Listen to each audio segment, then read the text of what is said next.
Hi అండి అందరికీ నమస్తే. మన ఛానల్‌ని సపోర్ట్ చేస్తున్న అందరికీ పేరు పేరున చాలా థ్యాంక్స్ అండి. ఇక స్టోరీ స్టార్ట్ చేద్దాం. 'నా రాక్షసుడు' పార్ట్ 21 స్టోరీలోకి వెళ్దాం.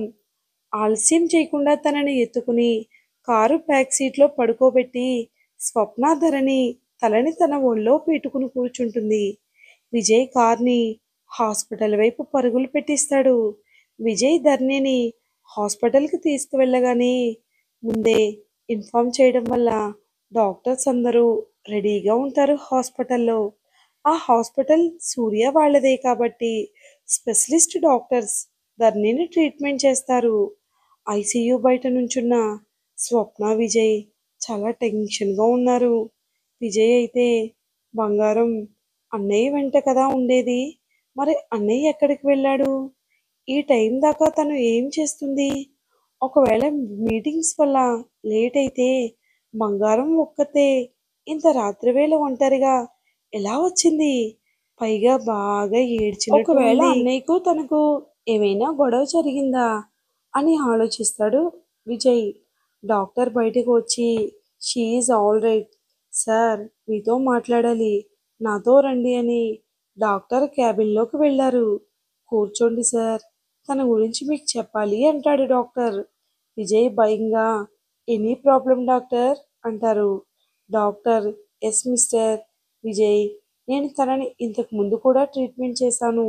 తను చాలా సెన్సిటివ్, భయంతో మెంటల్ కండిషన్ కొంచెం డిస్టర్బ్గా ఉందని చెప్పాడు అతను. ఇప్పుడు తనకి లంగ్స్ ప్రాబ్లం వచ్చింది. లంగ్స్ లైట్గా మూసుకుపోయాయి. తను ఎక్కువగా స్ట్రెయిన్ అయితే, ఎక్కువగా ఏడిస్తే, ఎక్కువగా భయపడితే, ఇలా కొన్ని కారణాల వల్ల తన శ్వాస తీసుకోవడంలో ప్రాబ్లం అవుతుంది అని అంటారు డాక్టర్. అలా ఒక్కోసారి ఊపిరి అందక తనకి సీరియస్ అయ్యే ఛాన్సెస్ ఎక్కువగా ఉన్నాయి. మెడిసిన్ యూజ్ చేస్తూ హెల్తీ ఫుడ్ పెడుతూ తనని జాగ్రత్తగా చూసుకుంటే ప్రాబ్లం ఏం ఉండదు అని డాక్టర్ చెప్పగా, ఓకే థ్యాంక్ యూ డాక్టర్ ఆయన బయటకు వస్తాడు విజయ్. స్వప్న, బావా ఏం చెప్పారు డాక్టర్ అని అడుగుతుంది. డాక్టర్ చెప్పిందంతా చెప్పాడు విజయ్ స్వప్నకి. స్వప్న బాధగా ఒక ఆడపిల్ల అనాథగా పెరగడం, ఎవరి ప్రేమ ఆప్యాయతలు లేకుండా ఒంటరిగా బ్రతకడం ఎంత నరకమో బావా అని తలుచుకుని బాధపడుతుంది. ఏది ఏమైనా ధరణిని ఒంటరిగా వదిలివేయకూడదనుకుంటుంది స్వప్న. విజయ్ స్వప్నాన్ని హగ్ చేసుకుని బాధపడకే, ఏం కాదు, బంగారానికి మనమంతా ఉన్నాం కదా, జాగ్రత్తగా చూసుకుందాం అని అంటాడు విజయ్. ఈ విషయం ఎవరితో చెప్పమాకు, మళ్ళీ అందరూ టెన్షన్ పడతారు అంటాడు విజయ్. స్వప్న ఏమో బావా, బంగారాన్ని అలా చూసేసరికి చాలా భయం వేసింది. అసలు తను అంత రాత్రి టైంలో ఒంటరిగా ఎందుకుంది అని అడుగుతుంది.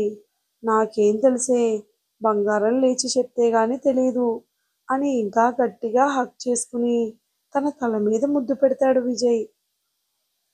అప్పటిదాకా విజయ్ నత్తుకుని ఉన్న స్వప్న దూరం జరిగి ధరణి ఉన్న రూంలోకి వెళ్తారు ఇద్దరు.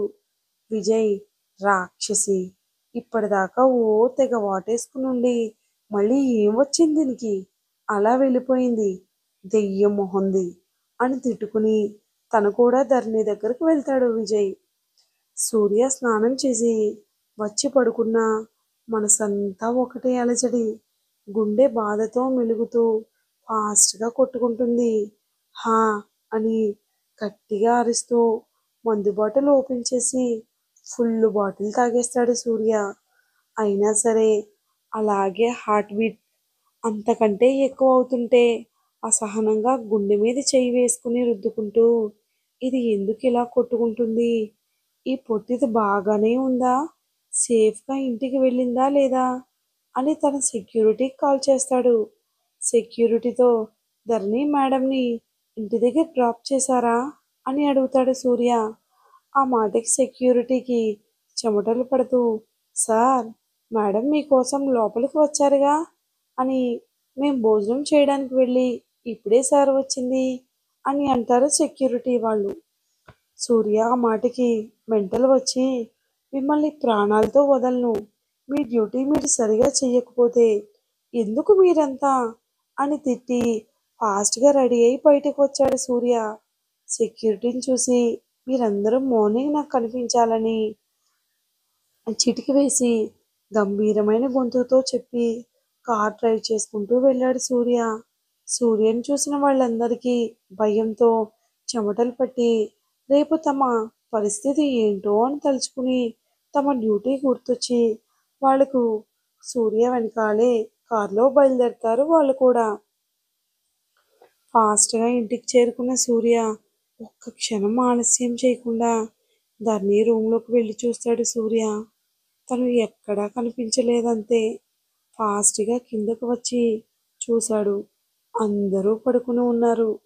అప్పటికే టైం 1 అయింది. పనివాళ్ళని పిలిచి ధరణి ఎక్కడా అని అడిగారు. వాళ్ళు ఈరోజు ధర్నమ్మ ఇంటికి రాలేదు బాబు అని చెప్పారు. అప్పటికే ఏదో చిన్న ఆశ ఉన్న సూర్య గుండె ఒక్కసారిగా ఆగినట్టయింది. బయటికి వచ్చి హా అని గట్టిగా అరుస్తూ ఎందుకే నన్ను ఇలా టార్చర్ పెడుతున్నావు అని తన సెక్రటరీని పిలిచి ధరణి కనిపించట్లేదు, ఎక్కడికి వెళ్ళిందో వెతకండి అని సూర్య అంటాడు. అని తను కూడా వెతకడానికి వెళ్ళాడు. హైదరాబాద్ రోడ్లన్నీ వెతికినా ధరణి జాడ ఎక్కడా కనిపించలేదు సూర్యకి. అప్పటికే తెల్లవారుజామున 5 అయింది. సూర్య అసహనం కోల్పోతూ కోపం బాధ అంతకంతా పెరిగిపోతున్నాయి. ఎక్కడికి వెళ్ళావే ధరణి, ఒక్కసారి కనిపించవే, నిన్ను అక్కడికక్కడే చంపకపోతే రాక్షసి, ఎందుకే నన్ను ఇంతలా చంపుతున్నావు అని తల పట్టుకుని అలాగే స్టీరింగ్కి ఆంచుకుని ఉన్నాడు సూర్య. హా నాకు మెంటల్ తెప్పిస్తున్నావు కదే అని కళ్ళు మూసుకోగానే ఆ శివుని రూపం కళ్ళ ముందు కనిపించగానే పరమేశ్వర, నాకు తెలిసి ఇప్పటి వరకు నేను ఏదీ కోరుకోలేదు.